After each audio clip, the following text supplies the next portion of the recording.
Hello and welcome to the Envoku Exchange, the podcast all about connection and communication.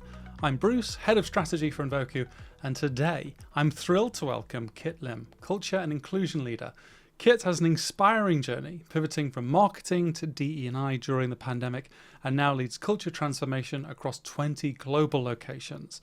She's a Tiger Hall Thinkfluencer, whose podcast Beyond the Numbers was among their most popular in 2023. As a coach, mentor, and speaker for organisations like Google and HSBC, Kit brings a human-centric approach to creating thriving workplaces while balancing life as a proud mum of two. Kit, it is wonderful to have you with us today. How are you doing? Hi, thank you so much for having me. I'm doing good. I mean, in case the audience is wondering, we are doing this recording on the Friday, so that sets me on a really good place. That's it. It's all positive vibes in this recording, which is what we want. Absolutely.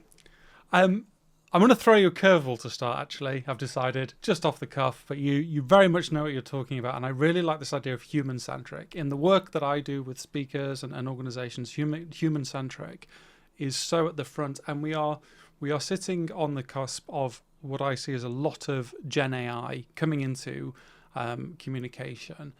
And I guess, are we losing a sense of the human in that wave of AI? Is that something that you think about, something that you're concerned about? Well, I will probably start sharing some of my personal experience around that, right? And I will actually go back to before Gen AI came about. I think probably about like 10, 20 years ago, there was this, you would recall, previously when you dial into customer service, you actually get to speak to a person at the other end of the call, right? There's someone who will greet you by your name, and you know it was actually a person at the end of the line. But I think gradually what we have seen in many customer service industries is they have started outsourcing this calls to an automatic operator. So when you dial a number, before you can even speak to a human, it's probably 5 minutes. You have to go through like 5 minutes of actions of kind of keying in the different numbers, hashtags, hash keys, before you finally get to reach a human, right? And that entire process to me was that lacks a human touch to that. Especially when you think about the concept of like customer service, you really want to have that personal touch at the end of it.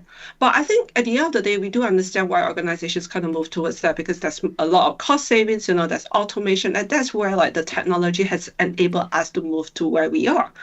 And if we think about it, it's actually pretty fascinating to see what it has enabled us to do and how it has helped us with all this work, right? So maybe in the past, you need maybe 20 customer service operators, but these days you probably just need 5, because they have managed to automate a lot of processes along the way, which is great, right? But I think from a customer's point of view, there's that lack of that human connection.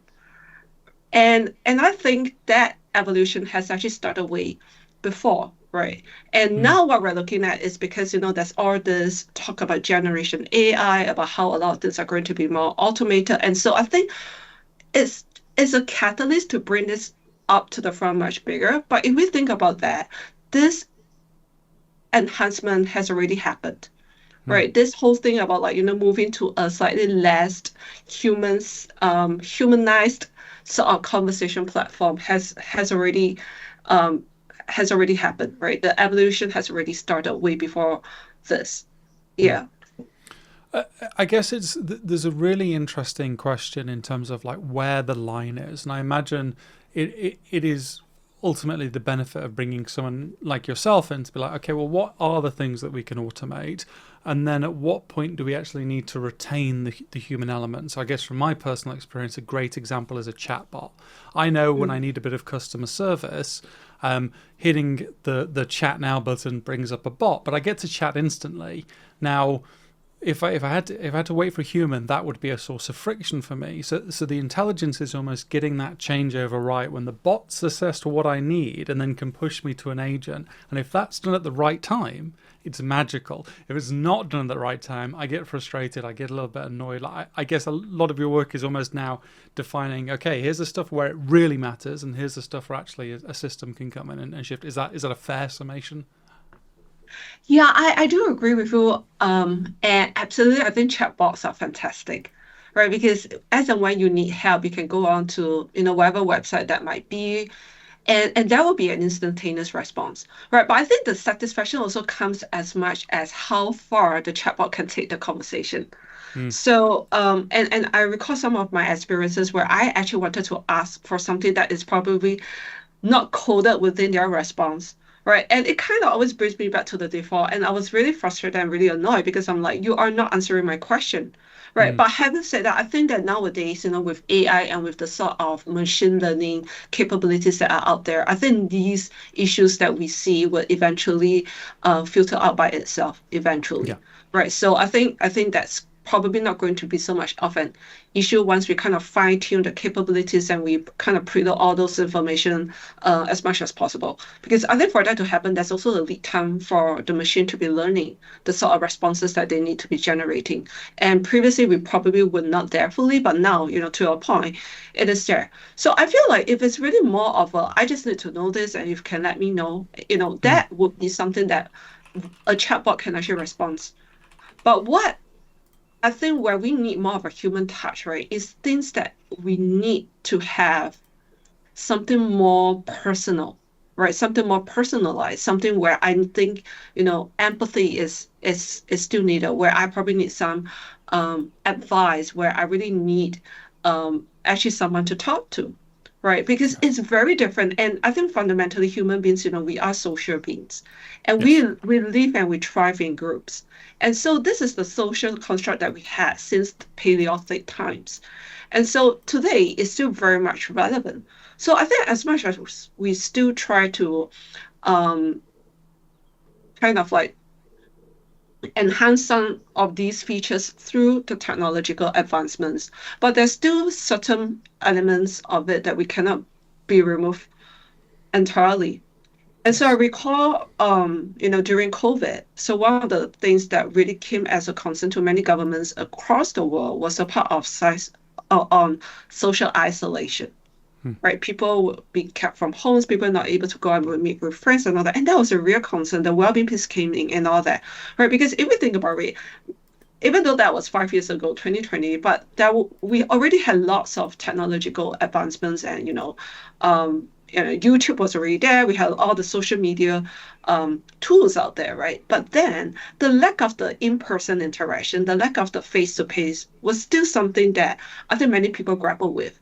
Right. So I yes. think there were lots of stories about how people fell into depression, where their well-being was really something that they had to manage during that time, because that was just it was just too overwhelming, right, to be kind Yeah. of kept socially away from the people around them. I guess on that, talking about this period of COVID, we were talking about it just before we started the record in Yeah. terms of like that shift, and obviously you yourself had a bit of a career change in COVID. Like you do this across a lot of companies, a lot of global positions.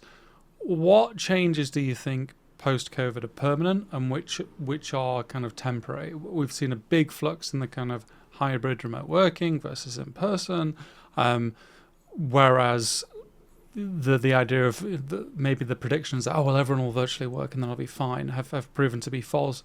Are there any shifts that you've noticed, like actually these are here to stay, these maybe are not going to be around forever? I think there's going to be a little bit of a fluctuation period, right? So I Mm, think post-COVID, work from home, remote working was actually a concept that many people didn't believe could work. But then I think what happened was that COVID forced us to be in that position. Right. I mm, remember a lot of people were scrambling, myself included. I didn't have enough laptops at home. Right. I mean, aside from myself, my husband was also working from home. My kids also had to be studying from home. So, mm, the devices and the setup and all that. So I think trying to scramble to get that in place was definitely something of a change management curve that we all had to go through. But I mm, think once we go through that and we kind of set out our routines, right? I know some people even have really fantastic home offices set up. They have a fax machine, they have one of those Herman Miller chairs, adjustable desks and all that. So people really invested in those kind of setups so that they could work comfortable from home. Right. And I think what we have seen is that, COVID actually had proof that that could be done. But mm, what we're seeing also, over the last couple of months, or last 12 to 18 months, is that there's this gradual shift to get back to office. Right. Yes. And so I think ultimately where things will go from here, I always like to take a more demand and supply kind of access look at this issue. So where's the demand? Where is the supply? Is there supply for this, or is there the demand for this? Hmm. So we also need to understand the other thing is the demographics within the organization. Who are the key decision makers in the organization? And I remember I had this conversation with someone, and this was just I think post lockdown, right? It was still, I think, gradually when things were opening up. I remember I was speaking to this really very senior leader, and he said that, you know what, we should be getting everyone back in the office because this is how people learn, right? Yes. You know, you need the juniors to be sitting next to the seniors, and that's kind of where the learning happens, right? Which I don't disagree because this is how traditionally it has been done. Right. But what we have seen is that also with the proliferation of technology again, right? The advancement that it has brought us, right? Some of this can also potentially be substituted in some of these virtual environments, right? And there's no wonder why been so much investment in trying to look at this, virtual workspaces and all that for to encourage that sort of collaboration. Right. So some of this has already gradually been, I think, allowed to happen. But then where we're seeing the nexus of it is the mindset that certain echelons within the organization still believe in getting that back Hmm. versus what is the want and ask of the working population. And Hmm. what we're going to see for, I think, about 5, 10 years from now is there's going to be a gradual shift in the entire workforce demographics. So I believe 7 or 10 years from now, the largest workforce demographics is going to be the Gen Z, Yes. right? The boomers are going to transit out. The S, will be nearing their retirement years. Transit out is a very, very polite way of saying it. Well, Yeah, I mean, however we say, it's like I would say, we'll be moving out of the exit twilight years of our exit the career. workforce. Absolutely, that's fine. Yeah, and so what you have is a bulk of millennials and the Gen Zs. And Hmm. they have very different asks in relation to what they want from work, right? And the sort of environment that they want to be in. And in a lot of developed economies, what we're seeing is also a graying population, where you don't have enough people in the workforce to be supporting the rest of the entire social makeup within the countries itself. Hmm. And so, the talent crunch is going to be more real than ever. And what I think is going to happen is that all the organizations are going to be really trying to fight for talent, and they are really very much willing to compromise the sort of structure that they would like to have at the workplace. Right. And so I feel like that shift, that tipping point is going to be much more clearer 5 to 10 years from now. Yeah. You mentioned there that this idea of like a very competitive talent marketplace. I think I often think about it in my head as like a talent war because I do think it will become that pointed between in some industries and between some organizations. Do you do you think a lot of modern organizations are equipped to attract Gen Z? Because I guess from my experience, I see a lot of organizations that, as you say, stuck in that older way. The young people sit next to the older people. They learn that way. It has to be done this way. And a lot of Gen Z may not find that attractive and therefore may choose to work elsewhere. Do you think that most large organizations are set up to attract Gen Z? I think it depends on what they are offering. You're right, because I do see there are certain organizations that are much more open to the way that their employees manage their work, be it the sort of flexibility that they offer them, or in terms of the other sort of, or the way that they structure, rewards and their work, right? So I think there are some organizations that's already experimenting with that. But at the same time, to your point, I think there's a majority out there who hasn't really kept up with the pace of that. Hmm. And I don't think they are not recognizing it because I think if you speak to any leader out there, I think this is something that they are seeing as well, right? Yes. They are also noticing the change, the shift, right? And it's not surprising because there's so many news reports out there, or even McKinsey or BCG that's coming out to talk to you about the what the newer generation is looking for in a workplace. So there's a lot of that research already been done. And I think where we are is that we haven't moved fast enough to catch up with that. Whether it's going to be, one of those catalyst events like a COVID to kind of force organizations to kind of build up that sort of the sort of like attractive work environment for Yes. Gen Zs, or is it going to be much more gradual? That's something to I think that's something that we are probably going to be observing from now going forward. But it'd be very interesting because I think, like you mentioned, the war for talent is real. If you don't put in place some of this um, so-called benefits of what the talent workforce is looking for, right? What's going to happen is that we're going to let them slip through the fingers. And it's no wonder that I think nowadays a lot of the younger generation, they're actually attracted to not the big companies, but actually the smaller startups or Mm. the startups because they offer so much more flexibility.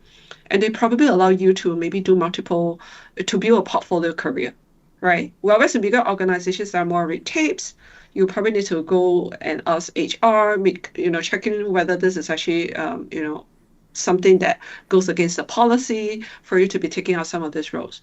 Because I think for the younger generation, the other thing which they are very much into is to really look at realizing their own potential. So if you imagine like the Maslow hierarchy of needs, you have all the physiological needs and all that at the bottom, and then you move up, which is self-actualization. And especially in some of the more developed economies where we have already moved out of the industrialization stage, right? So, having that physiological need met is already something that they have grown up with, right? Mm. And some of them, they might have, their parents might be self-made and all that, and so they might be in a more comfortable position to not worry about that.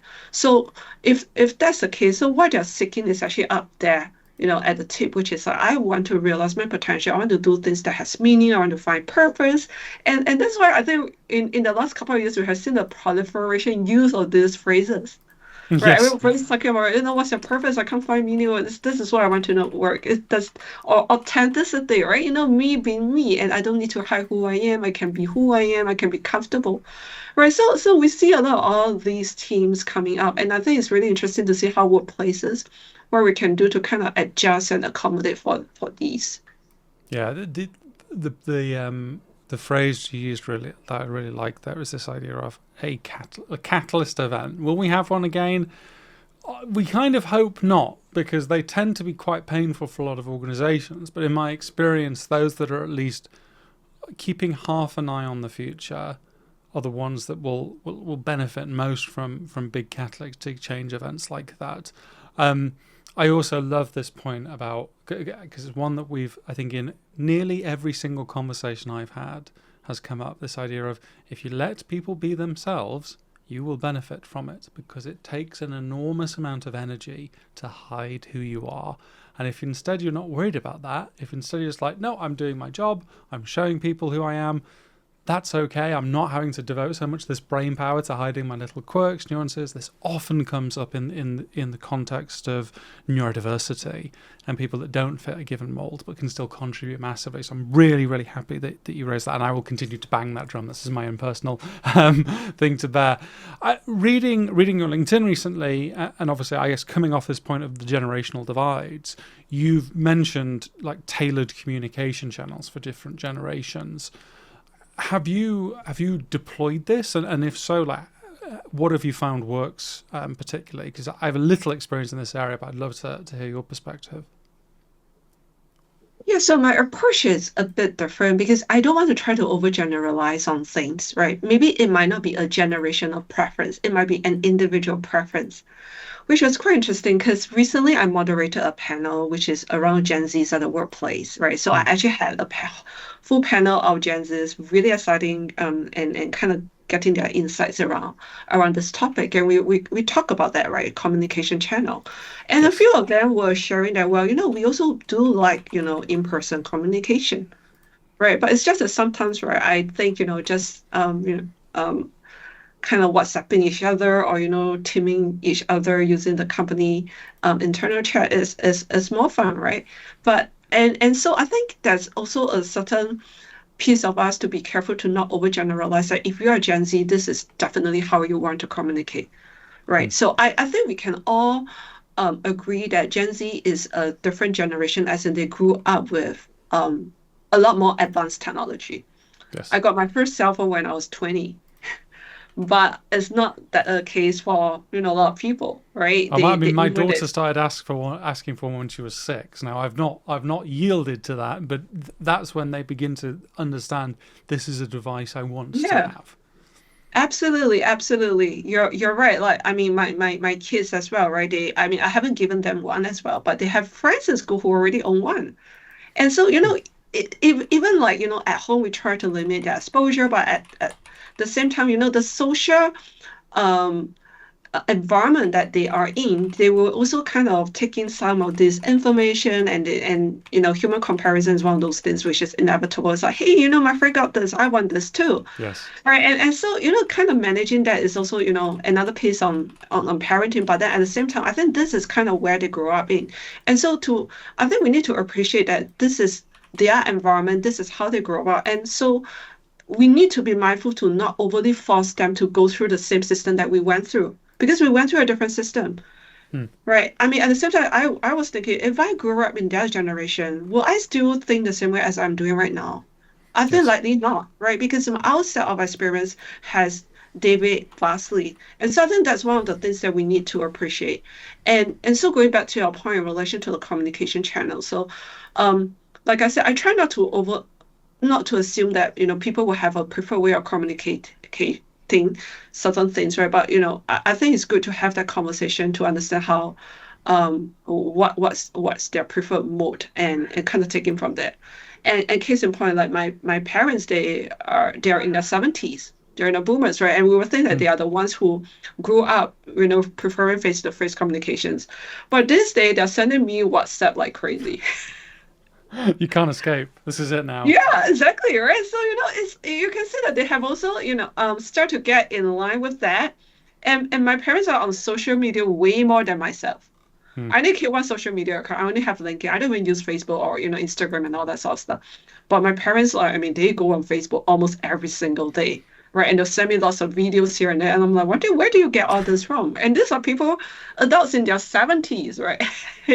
And so I think it's very different because with all these influences coming into our lives, we're also trying to adapt. And so I think we need to also be very mindful um, that times have changed, things have changed, but fundamentally, maybe some of our preferences might have changed or it might not. But let's not assume anything and just check in and see what works for us and what's what are the mode or communications that we would want to engage in.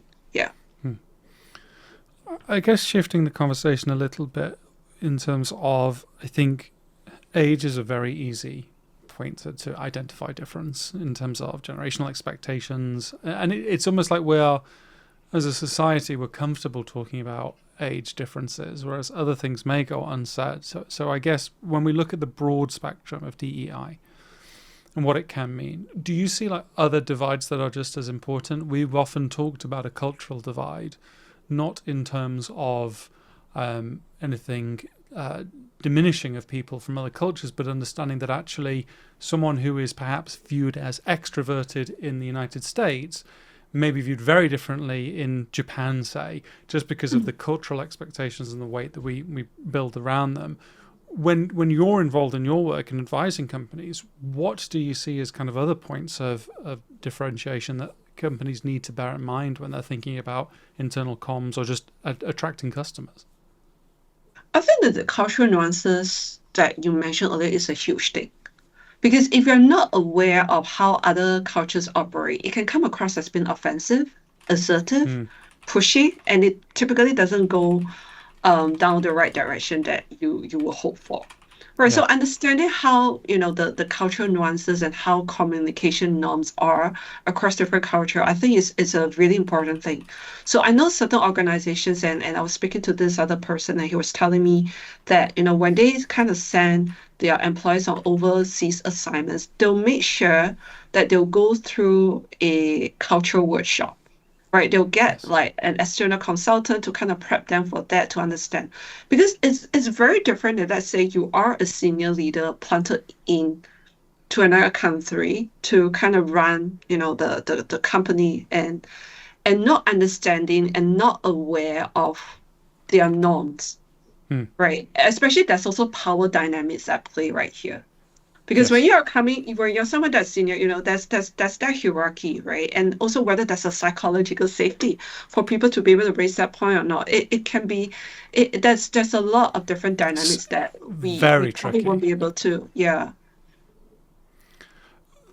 I guess then, like, what have you seen in terms of how companies are adapting to that reality? Because I do think it is reality. Mm, And even if you can't necessarily mention it, because there is an understanding that if I say, well, we're trying to shift the way we communicate based on your culture, that would be viewed as a non-starter almost. But if we say, oh, well, we're trying to personalize it to you, people are a lot more receptive to that.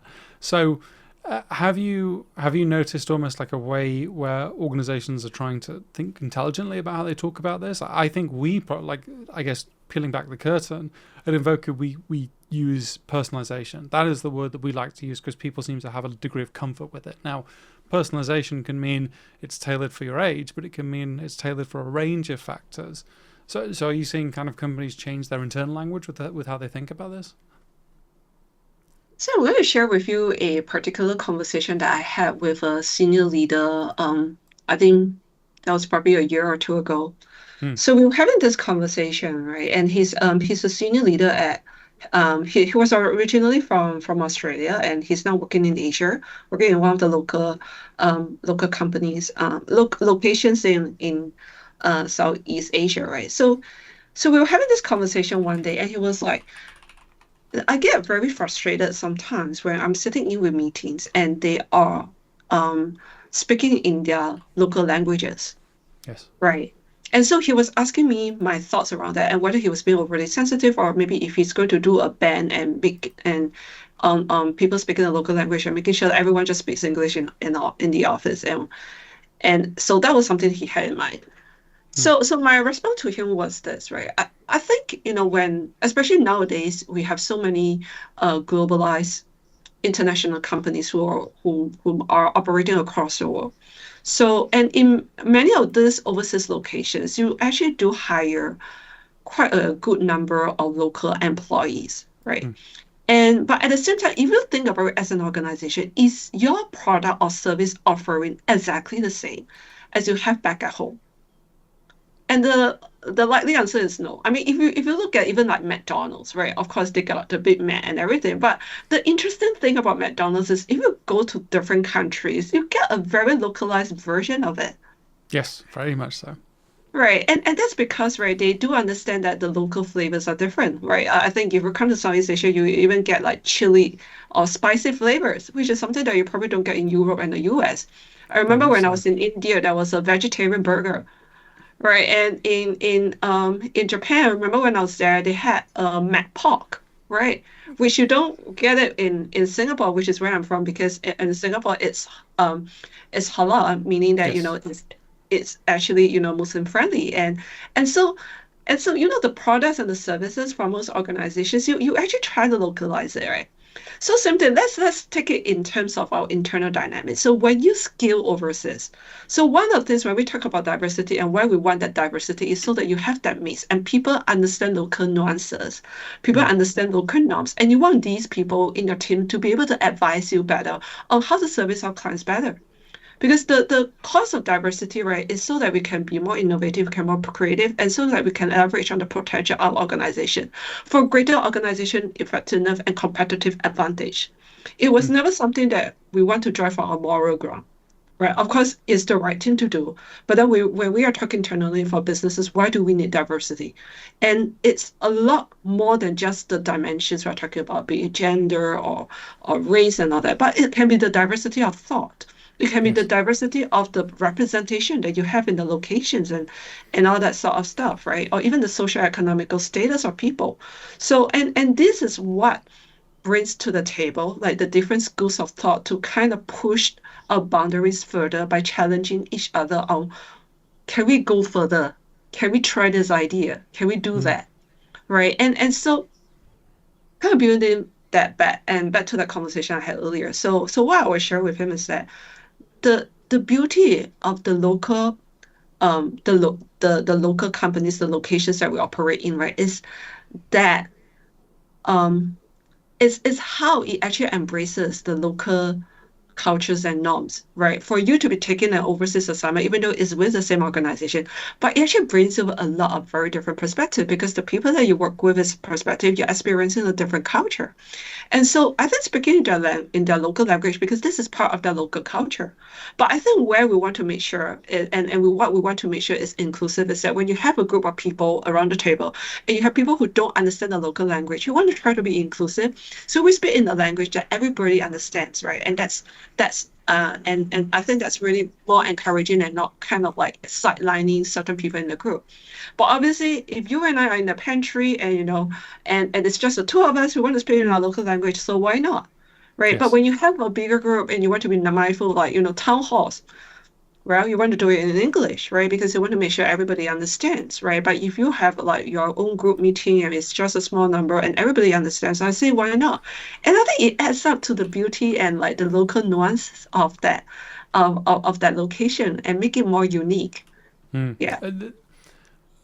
I love the almost calling it local beauty as well, just like because it is, it's a true celebration of difference. And I am often in the work I do with organisations, I guess more specifically, often in an events context where I have limited time to grab an audience, so I have to be a little bit more brutal with how I give some of this messaging. And the key thing I always say is, if you want it to stick in their head, you need to localize it. It is really that simple because you take out all the processing to kind of understand what the neutral message is, and you give it to them in their language. It's why, like, from a book perspective and even from like a TV perspective, it happens a lot in video games. We don't talk about translation.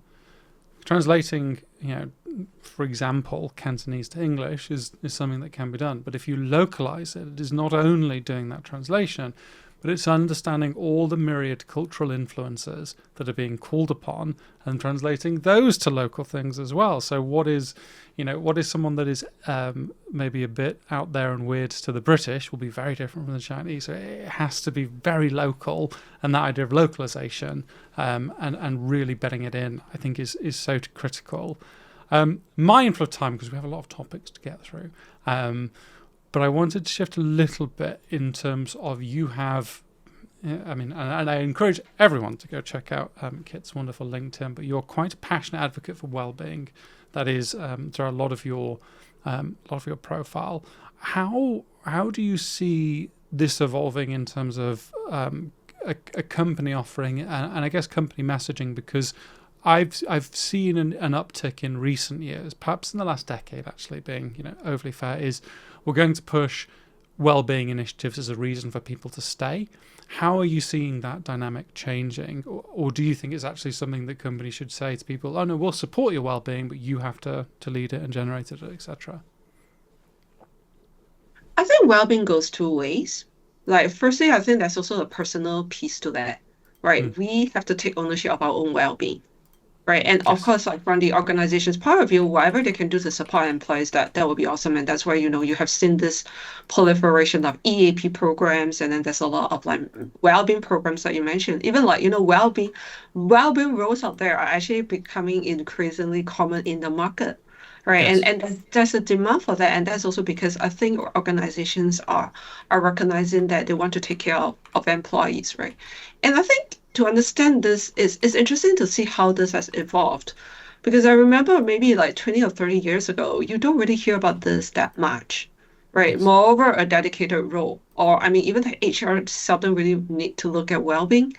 But these days, that this tend to be a pretty much more on top of everybody's agenda, right? Like, taking care of our people. And this is also part of our employer value proposition as well, right? For companies to be attracting talent.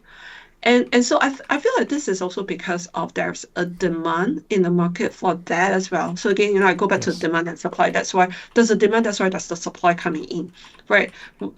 Employees knowing that they are taken care of is seen as a good EVP. But at the same time, I think really going back to the fundamental question is that why are employees requesting more of this?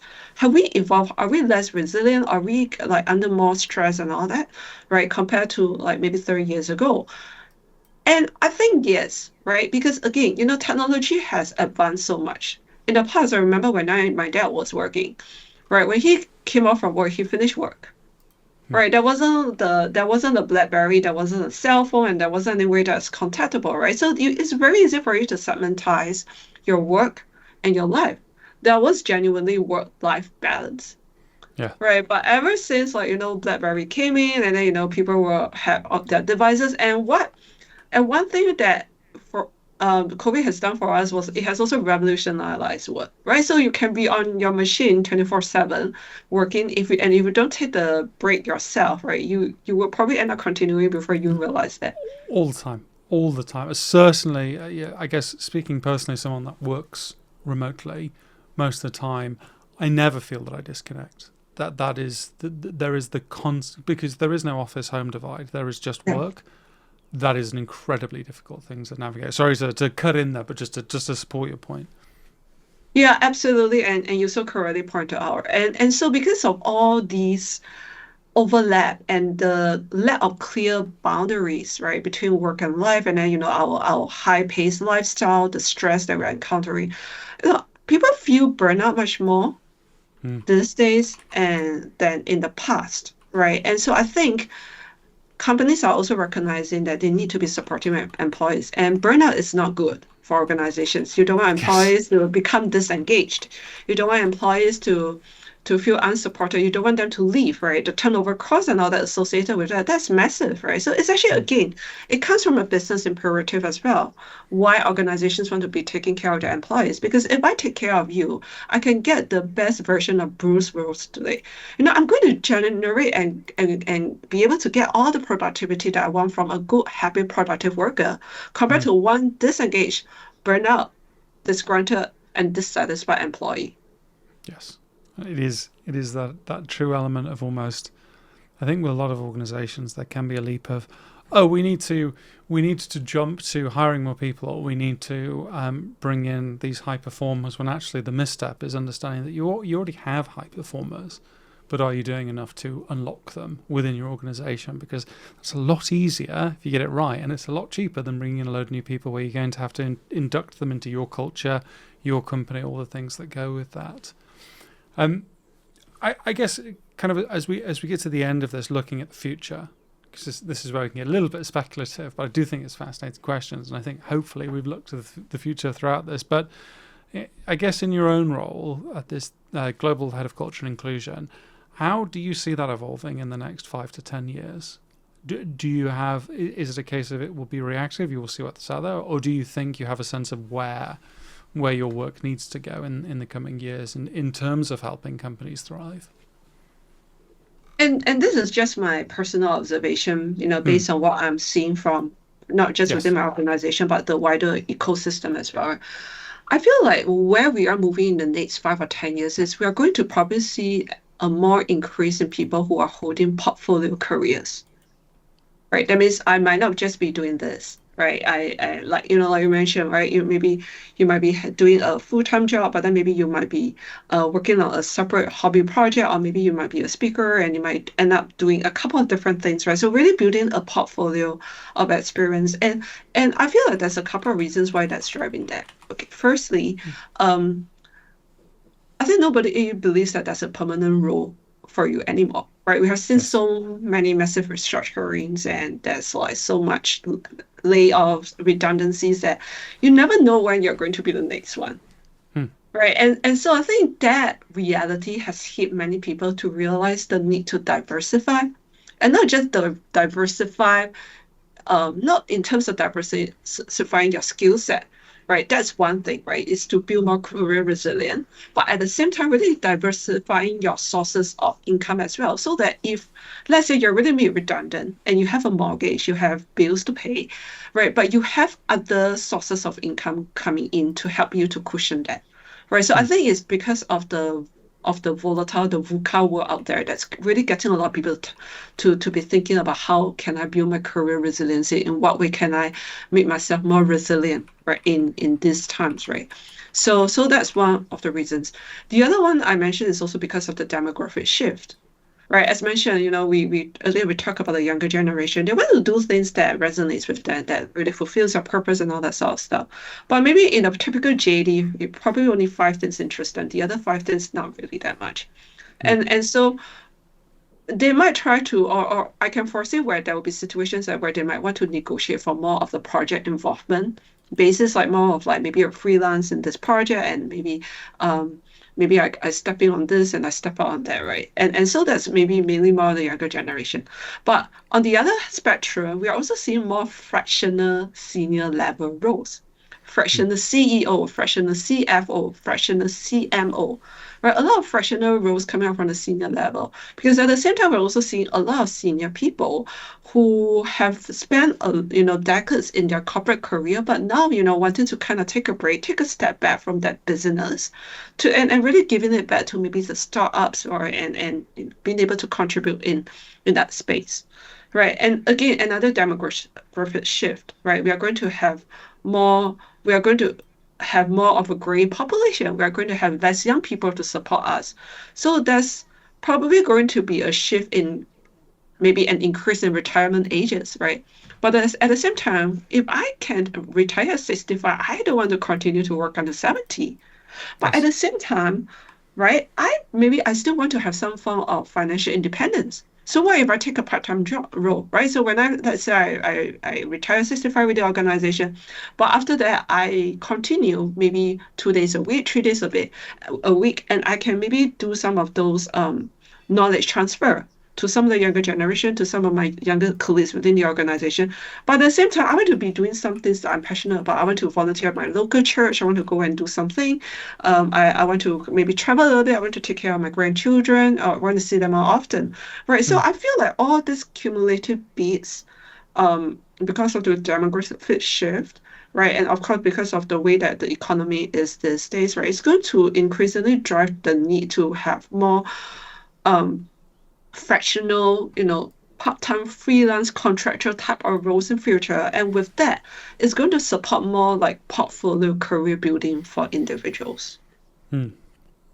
I guess as maybe a continuation on that, in terms of a final question, which I think is more poignant to me these days than it has been in the past, which is as both a professional and as a parent, how do you think about the workforce that your children will enter, and how are you preparing them for that? Because I guess from my own experience, and there's a slightly a skewed perspective here as someone that as a parent to a child with educational needs, there is often this understanding that I have in terms of I think it's always a will over skill question, that in fact a willingness to learn, a willingness to try, and almost a multi-skilled aspect to your arsenal is going to be a lot more important in the future than perhaps it has been traditionally. But how do you see it in terms of preparing the young leaders of tomorrow, essentially? I don't deny this is a question that my husband and I have constantly. Right, we constantly talk about this. It's like what's the future is going to look like, and so my children are what we would probably call the Gen Alpha, right? So they're probably going to the workforce maybe 10, 15 years from now, and it's so interesting because I can't even imagine what it's going to be like 5 years from now. Hmm, Moreover, like another generation down the road, which is and what AI is going to evolve to at that point, right? It seems like everything is possible, hmm, right? But you're so right. And I think, earlier when you talk in terms of like the sort of preparation that we want to think about and the education we want to. And I think one of the things is really redefining what education means. hmm, Because a lot of times, to your point, we define education to be very much more academic based, Yeah. what sort of schools, what sort of maybe do they choose humanities or do they choose economics or business or law, that sort of like academic preparation. But I completely agree with you. I think right, that's going to be it's not just going to be the academics because there's going to be a flood of higher tertiary educated young people out there in the market. And what Mm. we're seeing in a lot of economies is that there's a lack of jobs for them, Yes. right? Be it in China, in Japan, even in Singapore, in Europe, in the States, right? So there is that certain despondent in some of these younger people because they just feel like, I've been through this, I have racked up, high college debt just to get this, to be told that there's no job available for me. So it's actually Yes. very depressing, Mm. right? And so I completely agree with you. I think what's going to what the sort of skills, right? The sort of strength that we need to build in our future generation is really things like resilient, empathy, human connection, right? With the willingness to try, courage, right? It's really a lot more values based because Yes. I think that for them, we need them to be able to fall back on values onto what they believe in when things are not going their way.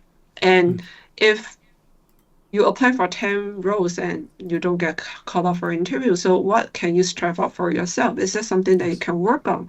Are you willing to take a risk to go down to Madagascar to try that job that nobody wants to take up? Because Mm. there's a job there, Yep, although it's there's there. none in our country, right? So the economies are going to shift as well, right? It's really more so of the readiness for you to step out of your comfort zone to try things that maybe the other people don't dare to. Because if you're the one that's willing to take that risk and willing to take that path that the other people don't are not willing to, then you have the chance to make it. Mm. Yeah. I like that as a full stop, and I think it applies almost to organizations as well, like betting in that flexibility, that willingness to shift and evolve to meet the challenges of tomorrow, which we don't know what they will be. We don't know what events are on the horizon. We can make predictions, but we at the end of the day have to just be as resilient and flexible as possible. Thank you so much, Kit, for a wonderful conversation. If people want to find out more about you, the work you do, how is best to find you? Is it on LinkedIn, or do you have other avenues where people can check you out? Yeah, I mean, like absolutely on LinkedIn. I'm quite an active LinkedIn user, so when most people send me an email, I typically will reply. So if I don't, it's probably because I overlook that. So please don't be mad at me. But yeah, I'm very happy to connect to new people and hear different perspective, and it's really fascinating to just kind of like see what a huge ecosystem it has grown up to and how, and again, it's an enabler, right? So I don't know who might be listening to this podcast, but then, for someone who might be listening to this and want to reach out to me, that's something interesting and something unknown to be unfolded from there as well. Wonderful. Brilliant. Well, thank you so much for your time, and thank you for listening, all our wonderful audience out there. Until next time, have a good day. And I guess today of all days, happy Friday if you're listening on a Friday. Goodbye.